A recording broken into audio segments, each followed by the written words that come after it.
Welcome to The Explainer. Today, we're taking some incredibly dense sports science and translating it into a literal biohack for stress management. We're going to dive into some cutting-edge research that reveals exactly how you can manually override your own nervous system, allowing you to recover way faster right after you've been pushed to the absolute limit. Picture the most physically exhausting, stressful moment you can possibly imagine. The kind of scenario where your heart is just pounding out of your chest. The big question is, how do you force your body to calm down right after that maximum exertion? To figure this out, we're looking at research focused on tactical athletes, so military personnel and first responders. People who have to survive and recover in actual life-or-death scenarios, where cooling down quickly isn't just a luxury, it's a sheer necessity. Section 1. High-stakes tactical recovery. The necessity of hitting the physiological brakes. All right, let's jump right into this. To really grasp what's going on, we first need to understand the extreme physical demands placed on these tactical professionals. After a firefight, a foot pursuit, or maybe pulling someone from a burning building, these folks can't exactly take an hour to decompress, right? They have to hit the physiological brakes instantly. In the tactical world, this is known as operational readiness. And readiness isn't just about how much you can lift or how far you can run. It's a multidimensional ability to maintain your psychological fitness, that mental composure you absolutely need to make rapid, critical decisions under extreme stress, right after your body has literally been pushed to the brink. And that brings us to the core biological problem of the study we're looking at today. Think of your autonomic nervous system as a car with two pedals. The sympathetic nervous system is your gas pedal. It ramps everything up for exertion, your classic fight or flight. The parasympathetic nervous system, on the other hand, is your brakes. It slows everything down so you can recover. The problem is, after maximum exertion, your body's gas pedal is absolutely floored.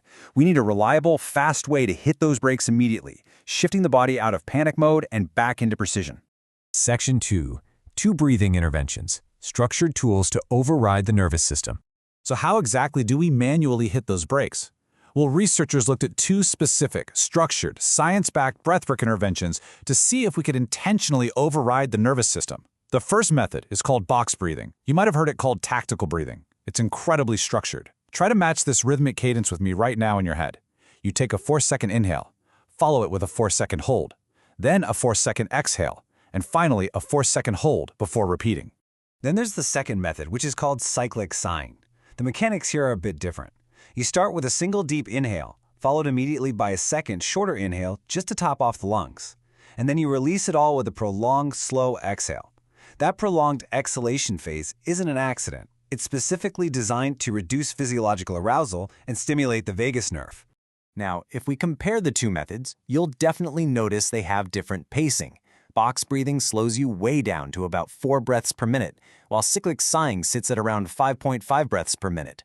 But the absolute key takeaway here is that both of these methods intentionally force your respiratory rate far, far below what your natural spontaneous breathing would be after a totally exhausting event. Section 3. The Rowing Exhaustion Test, pushing 62 ROTC cadets to the absolute limit. Okay, let's head to the proving ground and see how they tested this. To find out if these breathing techniques actually hold up under extreme duress, researchers brought in 62 active ROTC cadets. They needed a highly controlled way to push these already fit individuals to their absolute cardiovascular limits.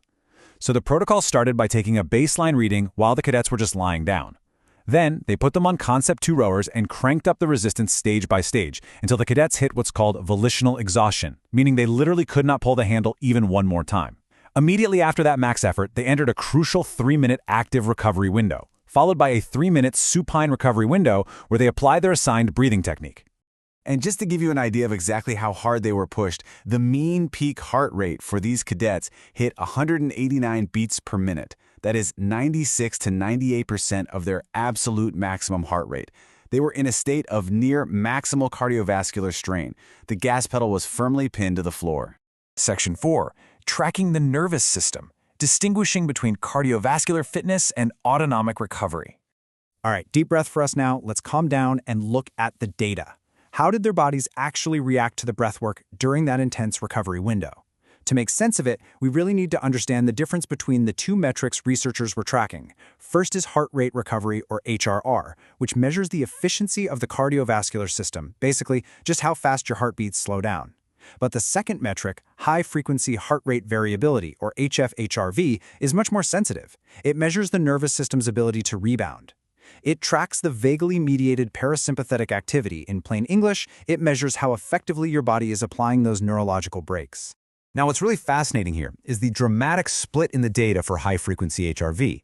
The box breathing and cyclic sighing groups massively accelerated their parasympathetic reactivation compared to the control group who just breathed normally.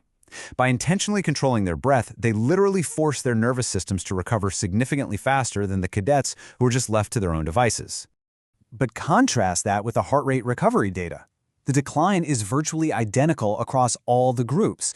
Whether they were box breathing, cyclic sighing, or just panting spontaneously, their heart rates dropped at the exact same pace.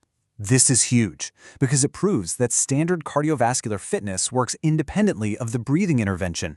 So, the crucial point of this entire explainer really boils down to this aha moment. Your body is going to cool the physical engine, your heart rate, automatically based on your fitness level. But your nervous system? To shift out of a highly stressed sympathetic fight or flight state, it requires a manual override. You actually have to use structured breathwork to hit the neurological brakes. Section 5. Results and practical takeaways, how to shift from panic to precision in 3 minutes. So how do we actually use this in our daily lives? How do you shift from panic to precision in just 3 minutes? Let's start with the hard scientific proof, reading straight from the study's conclusions.